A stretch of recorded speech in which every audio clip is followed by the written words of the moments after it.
Selamat sore semuanya, perkenalkan saya Marinus Marpaung dari kelas 10 mesin 2. Kali ini saya akan mempresentasikan tentang apa sih itu sistem hukum dan peradilan. Gimana kelanjutannya? Check this out. Oke, kali ini kita akan membahas tentang sistem hukum dan peradilan. Yang pertama, sistem. Sistem berasal dari bahasa Yunani, yaitu sistema, yang dapat diartikan sebagai proses atau alur yang menghubungkan antara satu bagian dengan bagian yang lain. Yang kedua adalah hukum.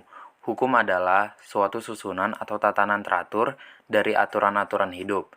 Jadi simpelnya, hukum itu adalah aturan hidup bagi kita semua dan tidak boleh dilanggar.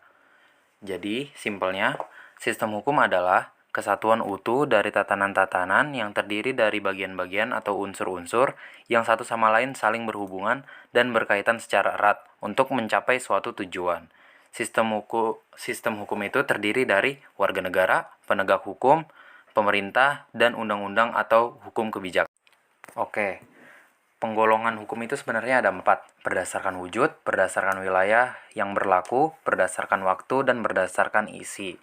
Tapi saya hanya akan membahas satu, yaitu berdasarkan wujud. Berdasarkan wujud itu ada yang tertulis dan tidak tertulis.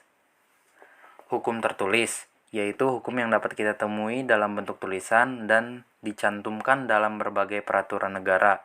Sifatnya kaku, tegas, lebih menjamin kepastian hukum, sanksi pasti karena jelas tertulis. Contoh, Undang-Undang Dasar dan Undang-Undang Perda. Oke. Contoh hukum tertulis yang ada di sekolah kita yaitu mencontek pada saat ulangan dan tugas PR dapat pengurangan poin sebesar 50 dan konsekuensi mengulang ujian dengan penambahan soal, meminta maaf dengan guru mapel, dan dilaporkan ke Walas. Hukum tersebut tertulis pada buku tata tertib page 23 dan kode pelanggaran J3. Lalu ada hukum tidak tertulis. Hukum tidak tertulis adalah aturan, nilai atau norma yang berlaku di masyarakat yang diwarisi secara turun-temurun dan generasi ke generasi. Contoh, 1. Anak-anak harus membantu orang tua semampunya. Itu menurut saya hal wajib yang dilakukan oleh anak-anak, yang harus dilakukan oleh anak-anak. Dan yang kedua, sudah berada di rumah sebelum jam 10 malam. Itu mungkin peraturan yang gak semua keluarga miliki, tapi rata-rata pasti harus anak-anak sudah berada di rumah pada jam-jam tersebut. Oke, saya hanya ingin menyinggung sedikit tentang hukum berdasarkan wilayah yang berlaku yang di Indonesia. Hukum lokal.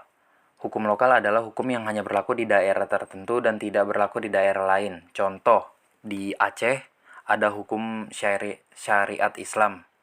Dan yang kedua, kepala daerah tidak melalui pilkada melainkan diwarisi secara turun-temurun di Yogyakarta.